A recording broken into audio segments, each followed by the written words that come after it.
आपसे बात करूंगा समाचार पत्रों एवं इलेक्ट्रॉनिक मीडिया में सुर्खियों में छाए हुए निपा वायरस के विषय में। निपा इस बीमारी की भयावहता का अंदाजा आप इस तरीके से लगा सकते हैं कि इसमें मृत्यु दर 45 से 70% होती है। यानी 100 लोगों को निपा वायरस हो जाए तो उपचार के उपरांत भी 45 से 70 लोग काल के गाल में असमय समा जाते हैं। अगर हम लोग निपा वायरस क्या ये कोविड की तरह विभीषिका फैला सकता है, फिर अगला प्रश्न हमारे दिमाग में आता है, मस्तिष्क में कौंधता है। क्योंकि मुझे अभी भी याद है जब कोविड फैलना शुरू हुआ था, 2019 की सर्दियां शुरू हुई थी और उस समय हम लोग जिस अस्पताल में मैं काम करता था, हम डॉक्टर्स बैठ के बात करते थे कि चाइना में वुहान में फैला हुआ है। तो हम लोग कहते थे चाइना का वुहान तो अभी बहुत दूर है। फिर हुआ सिंगापुर में हो गया, अरे सिंगापुर भी बहुत दूर है। फिर केरल में आया था, अच्छा केरल भी बहुत दूर है। फिर वो लखनऊ में पहला इंडेक्स केस 27 फरवरी को रिपोर्ट हुआ और उसके बाद की विभीषिका आप जानते ही हैं। सौभाग्य से निपा वायरस का संक्रमण मानव से मानव में इस तरीके से नहीं होता और यही वजह है जब जब इसके आउटब्रेक्स पाए गए हैं, केसेस की संख्या कुछ 100 या कुछ 10 तक ही सीमित रही है। तो जानकारी रखना जरूरी है क्योंकि ये हमको हो सकता है, लेकिन ऐसी आशा नहीं है, आशंका नहीं है, क्षमा चाहता हूं, कि ये कोविड की तरीके से फैल के एक विभीषिका को फैला सके। तो पहले तो आपके अंदर का भय दूर करना है। अब आगे हम बात करते हैं इसके बारे में। तो निपा वायरस की अगर बात करें तो पहली दफे जो डॉक्यूमेंटेड मेडिकल साइंस में निपा वायरस का संक्रमण फैला था वो 1998 में, आज से 25 साल पहले मलेशिया, जिसको आम बोलचाल की भाषा में मलेशिया भी कहते हैं, वहां पर फैला था। वहां पर 264 केसेस रिपोर्ट हुए थे और 108 लोगों की तब डेथ हो गई थी। उसी समय सिंगापुर में 11 केसेस रिपोर्ट हुए थे, एक व्यक्ति की डेथ हो गई थी। और तब से ये मलेशिया में बार बार फैलता है, सिंगापुर में भी फैलता है और वहां की जनसंख्या को प्रभावित करता है। बांग्लादेश में भी ये वायरस 2001 से लेके 2023 तक कई बार फैल चुका है। हालांकि जो केसेस हैं वो कुछ 20, 25, 30 या 40 तक डॉक्यूमेंटेड केसेस सीमित रहते हैं। अपने भारतवर्ष की बात करें जो हमारे लिए चिंता का विषय है, तो भारतवर्ष में सबसे पहले 2018 में कोझिकोड में इसके 18 केसेस पाए गए और 17 की उपचार के उपरांत भी डेथ हो गई।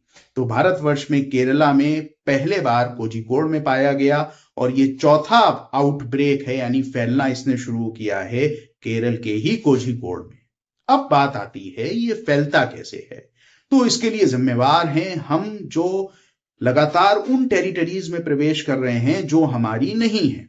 जैसे आपको निपा वायरस, तो निपा वायरस इसका नाम कैसे पड़ा? एक मलेशिया में जगह है सेम्बिलम, सेम्बिलम के पास से एक निपा नदी बहती है और ये निपा नदी के चारों तरफ ट्रॉपिकल रेन फॉरेस्ट हैं जो बहुत घने हैं, जिनमें चमगादड़ रहते हैं और जिनके अंदर ये वायरस पाया जाता है। तो सदियों से चमगादड़ों के अंदर ये वायरस पाया जाता था, लेकिन फिर वहां पर मलेशिया में प्रसार हुआ जनसंख्या का, और जब प्रसार हुआ तो मनुष्य ने उन रेन फॉरेस्ट में बसना शुरू किया और वहां पर सुअर पालन शुरू किया। संक्रमित चमगादड़ यानी बैट ने पिग यानी सुअर को काटा तो सुअर में फैल गया और वहां से मनुष्यों में आ गया। तो ये फैलता कैसे है? संक्रमित चमगादड़ अथवा संक्रमित सुअर के संपर्क में आने से अथवा उनके बॉडी फ्लूइड जैसे ब्लड, सलाइवा, यूरिन, स्टूल, इनके टच में अगर कोई स्वस्थ व्यक्ति आता है तो ये फैलता है। मानव से मानव ट्रांसमिशन इसका इतना तेजी से नहीं होता और यही ये हमारे लिए राहत देने वाली बात है। ऐसा नहीं कि होता नहीं है, अगर निपा वायरस से संक्रमित कोई व्यक्ति लंबे समय तक स्वस्थ व्यक्ति के संपर्क में रहे तो फैल सकता है, लेकिन मुख्यतः ये पिग्स यानी सुअर, चमगादड़ यानी पेट्स अथवा उनके जो बॉडी फ्लूइड हैं अगर वो दोनों संक्रमित हैं, उनसे मनुष्यों में ये फैलता है।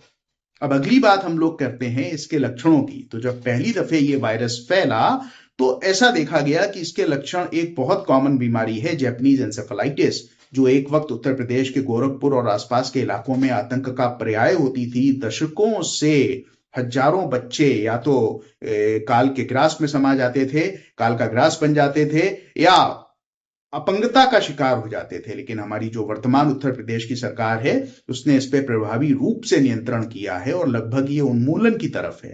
तो जब 1998 में मलेशिया में फैला तो ये सोचा गया कि ये जैपनीज इंसेफेलाइटिस होगा, लेकिन नहीं, ये जैपनीज इंसेफेलाइटिस नहीं निकला। 1999 तक रिसर्च के बाद पाया गया कि ये एक नया वायरस है, जिस वायरस को हम लोगों ने निपा वायरस नाम दिया। और निपा वायरस क्यों नाम दिया ये मैंने आपको पहले ही बताया। दूसरी चीज, अगर हम लोग बात करें इस वायरस के विषय में, मान लीजिए इस वायरस से संक्रमित हो जाते हैं, जैसे इस समय अभी केरल के कोझिकोड में है कि लोग संक्रमित हो रहे हैं, तो लक्षण क्या होते हैं? तो आमतौर पे जो लक्षण होते हैं दो भागों में बांट सकते हैं। कुछ लोगों में श्वसन तंत्र के, रेस्पिरेटरी सिस्टम के लक्षण होते हैं, कुछ लोगों में नर्वस सिस्टम के लक्षण होते हैं। श्वसन तंत्र यानी रेस्पिरेटरी सिस्टम के जो लक्षण होते हैं उनमें तेज और अचानक से बुखार आएगा, बहुत तेज हेडेक होगा, खांसी होगी, सांस लेने में तकलीफ होगी, गले में दर्द होगा, वॉमिटिंग होगी। और न्यूरोलॉजिकल सिम्टम्स अगर पाए जाते हैं तो ऐसे लोगों में अचानक गफलत या कंफ्यूजन जैसी स्टेट होगी, ड्राउजीनेस, हमेशा सोता सोता सा रहेगा, मिर्गी आने लगेगी, व्यक्ति कोमा में स्लिप हो जाएगा और दिमागी बुखार उसको हो जाएगा, जिससे उसकी मृत्यु भी हो सकती है। और जैसा कि मैं आपको बता चुका हूं, मृत्यु दर 40 से 75% है। कई लोग ऐसे हैं जिनमें दोनों लक्षण हो सकते हैं, रेस्पिरेटरी भी हो सकते हैं और न्यूरोलॉजिकल भी हो सकते हैं। डायग्नोसिस कैसे बनाते हैं? तो जैसे आप लोगों ने देखा होगा, जब कोविड फैला था तो आरटीपीसीआर एक टेस्ट होता है। तो आरंभिक अवस्था में आरटीपीसीआर टेस्ट कराते हैं और उससे उसका एंटीजन पकड़ के हम डायग्नोसिस बना लेते हैं। थोड़े समय बाद जब शरीर में उसके विरुद्ध एंटीबॉडीज डेवलप हो जाती हैं तो फिर उन एंटीबॉडी को एलाइजा मेथड से पकड़ के हम डायग्नोसिस को बना लेते हैं। तो केरल में इस समय मास स्क्रीनिंग चल रही है लोगों की इस टेस्ट के लिए। और अच्छी बात यह है, मानव से मानव का ट्रांसमिशन जल्दी नहीं होता।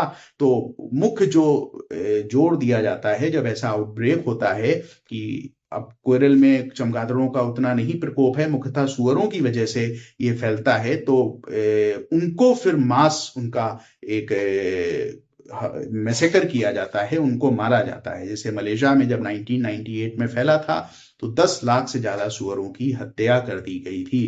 गुनाह इंसान का और सजा मिल रही है सुअरों को। एनीवेज, तो इसकी डायग्नोसिस आसानी से बनाई जा सकती है। इलाज की अगर हम लोग बात करें तो आज की डेट में इसका कोई भी प्रभावी उपचार उपलब्ध नहीं है, इसकी वैक्सीन भी उपलब्ध नहीं है।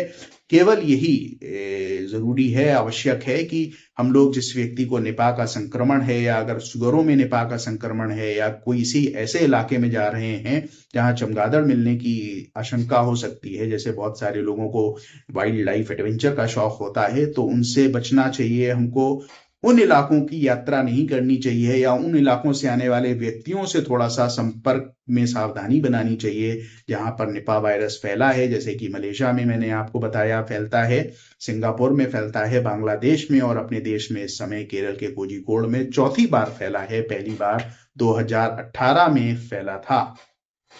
उपचार क्या है? उपचार इसका साथियों कुछ ऐसा खास है नहीं। हाइड्रेशन, रेस्ट, हाइड्रेशन माने खूब सारा बॉडी में तरल पदार्थ, चाहे वो ओरल ले सके पर्सन, चाहे वो उसको आईवी दिया जाए। इसके अलावा कुछ एंटीवायरल दवाओं के ट्रायल चल रहे हैं, कुछ मोनोक्लोनल एंटीबॉडीज के ट्रायल चल रहे हैं और हमेशा की तरह वैक्सीन बनाने का प्रयास हो रहा है। तो ये कुल मिलाकर निपा वायरस के विषय में आप लोगों को जानकारी बतानी थी, आप लोगों के साथ शेयर करनी थी। आशा करता हूं इतना आपके लिए पर्याप्त होगा और आपके मन की जो जिज्ञासा होगी, जो इस समय मीडिया में मैंने सोशल मीडिया बहुत ज्यादा, क्षमा चाहता हूं, इलेक्ट्रॉनिक मीडिया, उससे मैं बहुत ज्यादा नहीं मेरा साबका पढ़ता, टेलीविजन कई सालों से नहीं देखता, न्यूज़पेपर में जरूर पढ़ता हूं। तो आपके मन की जो जिज्ञासाएं हैं वो शांत हुई होंगी और जानकारी ही बचाव है। अतः सजग रहिए, स्वस्थ रहिए। बहुत बहुत धन्यवाद।